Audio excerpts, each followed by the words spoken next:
Hola, buenos días. A continuación vamos a explicar algunos de los enfoques del neodesarrollo y del postdesarrollo. Bueno, en realidad lo del postdesarrollo simplemente es una breboca y hay algunas explicaciones breves, ¿no? Entonces, iniciamos con el enfoque de las necesidades básicas, asumiendo que, asumiendo que lo fundamental para conseguir el desarrollo de la población es que estos deben satisfacer sus necesidades básicas. Hablamos de las necesidades básicas fundamentándonos en lo que se conoce como la pirámide de Maslow, es decir, alimentación, vivienda, en algunos puntos se toma el transporte, incluso la comunicación. Entonces, dentro de este fundamento, se dice que hay una especie de disputa entre las necesidades básicas y la desigualdad. Hay una especie de contienda donde ganan las necesidades básicas.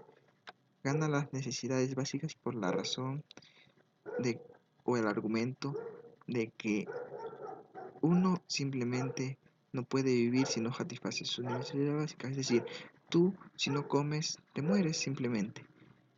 Pero uno puede vivir con la desigualdad. Aunque la desigualdad sea concebida como riqueza material, también se podría analizar desde otra perspectiva, desde perspectiva social o desde perspectiva incluso personal. Es decir, incluso el enfoque de las necesidades básicas se fundamenta en poquitas cosas, ya que las necesidades básicas en sí son universales. Hay que entender eso, ¿no? Es decir, si yo no como, me muero; si mi vecino no come, se muere; si López no come, se muere. Entonces, eh, se puede escalar desde un punto de partida. Aquí hay errores, obviamente, groseros de ortografía, pero bueno, se puede escalar desde un punto de partida. Es decir, basándonos en la pirámide de Maslow, cuando se parte desde las necesidades básicas y estas son satisfechas, se puede escalar. Es decir, uno ya no se preocupa por comer, sino que uno simplemente se preocupa por seguir avanzando, por conseguir un mejor trabajo, al menos que sea una persona que sea conformista. Eso es otro punto. Eh, Mejorar en su educación, etcétera, ¿no? Incluso se puede argumentar que hace muy poco, bueno, no estoy seguro si hace muy poco o hasta algunos años, no sé si reconocen a Neil Tyson. Él decía que tal vez un genio podría estar en África muriéndose de hambre en este momento, que simplemente en ese momento lo que él está preocupado es por comer, más no por pensar, por desarrollarse en sí mismo, porque las capacidades humanas no es que se diferencien unas de otras, simplemente unas se desarrollan por los diferentes entornos, pero no es que sean muy diferentes. Y para terminar esto, lo de las necesidades básicas se fundamenta en la década de los 80 con el autor Paul Streeting. Entonces tenemos el enfoque de las capacidades. Dentro del enfoque de las capacidades tenemos las oportunidades, las habilidades y las destrezas. El autor más conocido es Amartya Sen. No sé si han escuchado del índice de desarrollo humano. Pues Amartya Sen es el... Bueno, dentro de la ONU tomó los fundamentos de Amartya Sen para crear este índice. Va en contra de la noción racional que el desarrollo es igual al crecimiento. Antes se creía que simplemente había que crecer, crecer y acumular, ya que eso te iba a traer bienestar social. Sin embargo, esta perspectiva ya es totalmente diferente. En el crecimiento económico no se enfoca la dimensión humana. Es decir, cuando hablamos que el desarrollo es igual a crecimiento, no se enfoca la dimensión humana, simplemente se enfoca la perspectiva o la noción de mercado. Los bienes materiales transforman a las personas, pero también las personas pueden elegir qué hacer con aquellos bienes.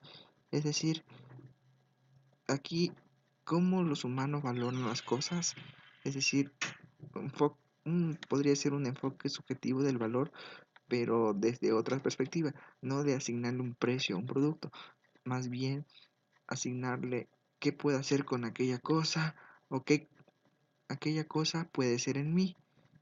Por ejemplo, una prótesis. ¿Qué puedo hacer con ella? Pues no mucho, pero ella qué hace por mí, pues me ayuda a caminar, etcétera, ¿no? Hay una diferencia entre el ser, hacer y tener, ser y hacer y tener. El ser y hacer simplemente se relaciona a derechos. Es decir, yo soy y yo hago de acuerdo a lo que más me plazca. Eso sí, no estamos hablando de que podría erradicarse o podría violarse los derechos de las demás personas. Simplemente es la búsqueda de la felicidad, aunque es un poco general, pero ese es el enfoque claro aquí. Y el tener pues se fundamenta en la riqueza material. Simplemente el ser puede ser con cualquier cosa, ¿no? Pero el tener es, debo acumular, acumular, acumular, debo tener cosas para estar feliz. O sea, se pone la noción de felicidad en la adquisición de bienes. En cambio, el ser en lo que hago y en lo que soy. La ONU plantea el enfoque del desarrollo humano, es decir, toma los conceptos de Amartya Sen para desarrollar el índice de desarrollo humano. Incluye la dimensión humana y resalta tres ejes fundamentales, que es escolaridad, longevidad y riqueza per cápita. Incluso dentro de los parámetros para medir el IDH se toma el grado de escolaridad, cuál es la esperanza de vida, incluso el ingreso per cápita. Aunque el ingreso per cápita me parece que podría ser criticable desde la perspectiva de que no mide en realidad una verdadera distribución, simplemente coges la riqueza de un país y divides para el número de habitantes. No importa si Juanito tiene 10.000 y Pedro tiene uno. ¿Ok? Entonces nos vamos al siguiente enfoque, que es el enfoque del desarrollo a escala humana, planteado por Masniff en los años 80. Aquí se plantea que debe haber una diferenciación entre los valores de cambio y valores de uso, y que nosotros deberíamos retornar a los valores de uso. Es decir, deberíamos retornar a apreciar las cosas en el sentido de que cómo las puedo utilizar, cómo las puedo modificar o cómo las puedo intervenir para que estas cosas promuevan mi felicidad. En cambio, actualmente estamos en un sistema obviamente dominado por los valores de cambio. Se puede reconocer que simplemente podemos hacer un ejercicio. Nos vamos a un, no sé, nos vamos a un mercado. Obviamente depende de la situación de la persona. Nos vamos a un mercado y siempre tratamos de regatear, como se dice, o de conseguir un precio menor porque estamos fundamentados en los valores de cambio, pero no pensamos en realidad los valores de uso de este objeto pueden beneficiar para ayudar a conseguir la felicidad de alguna forma. Entonces aquí hay una diferencia clara entre necesidad y satisfactor. Como ya lo fundamentamos, necesidad es aquella que es indispensable para continuar con la vida. En cambio, satisfactor va más allá, simplemente es para generar comunidad. ¿Cuándo la necesidad se transforma en satisfactor? Pues aquí se argumenta en fundamento de un concepto marxista, es decir, cuando se fetichiza la mercancía. La mercancía se fetichiza cuando le damos más valor de lo que realmente tiene. Es decir, simplemente tenemos la necesidad de alimentarnos, ¿ya? Podríamos alimentarnos con un pan y listo, cubrimos esa necesidad.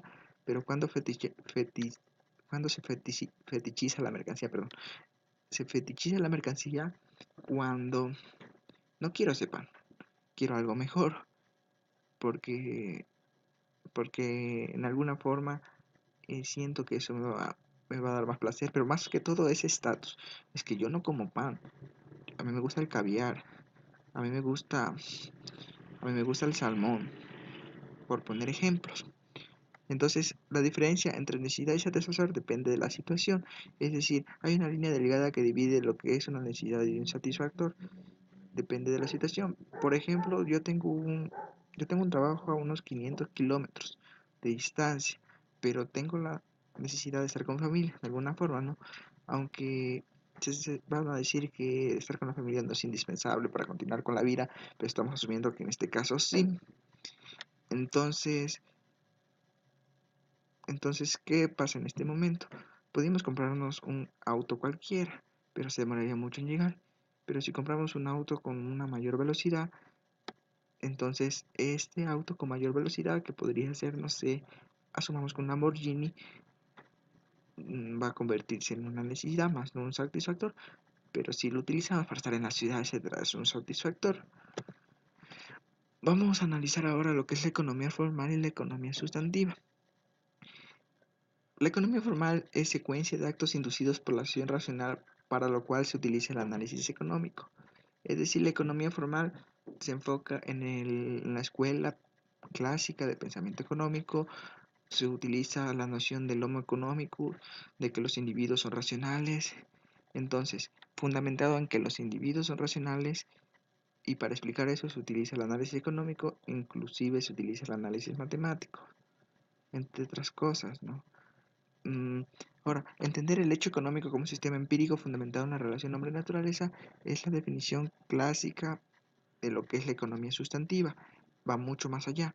Es decir, simplemente el hombre está dentro de un sistema y el sistema lo conforma hombre, otros hombres y naturaleza. Más allá de eso, debemos entenderlo como de esa misma razón. Es decir, que para entender la economía hay que entender la economía como la relación del hombre con su entorno, con el hombre con otros hombres y sobre todo hay que aquí se promueve lo que son conceptos de sustentabilidad, sostenibilidad, mm, etcétera, ¿no? Cuidado del ambiente, cuidado de derechos, etcétera. Entonces, después de analizar estos dos conceptos que son claves para entender lo del postdesarrollo, se plantea una ruptura entre fines y medios, desarrollo concebido como crecimiento. Es decir, aquí ya en el postdesarrollo, el desarrollo no es igual a crecimiento, sino que el desarrollo se enfoca en otros matices. Por ejemplo, convivir en armonía con la naturaleza, convivir en armonía con nuestros semejantes, entre otras cosas. Dentro de esta concepción del postdesarrollo está la economía social y solidaria. Creo que hay una aberración al concepto en territorios como el Ecuador, que se asume a esto como economía popular y solidaria, asumiendo que lo social es igual a lo popular, y pues hay que marcar hay una clara diferencia. Históricamente es un vaivén, o sea, para entender lo de la economía social y solidaria, o sobre todo para entender la solidaridad, es un vaivén. Por ejemplo, durante la época feudal existían muchos siervos de la gleba que escapaban que escapaban de los feudos. Entonces ellos estaban solos y se encontraban con otros siervos de la gleba que habían escapado de los feudos. Y aquí es justo en este momento de oscuridad, donde no tiene nada, es que nace el efecto solidario.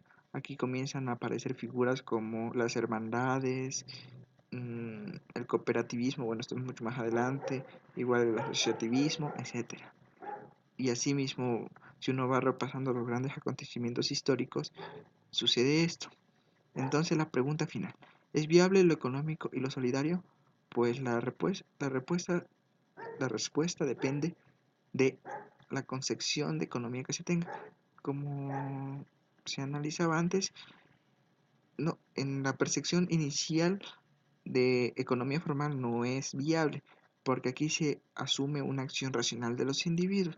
Entonces, dentro de lo económico se fundamenta en el pensamiento de mercado, y el pensamiento de mercado es la maximización de utilidades. Entonces, ¿cómo puede haber maximización de utilidades y al mismo tiempo solidaridad?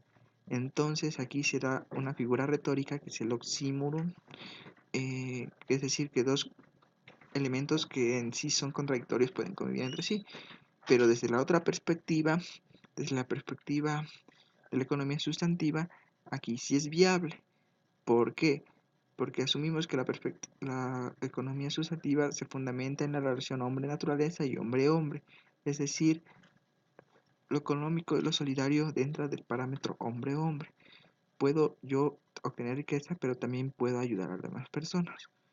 Es decir, se rompe con esa perspectiva del pensamiento de la racionalidad, que es el pensamiento clásico. Bueno, eso es todo.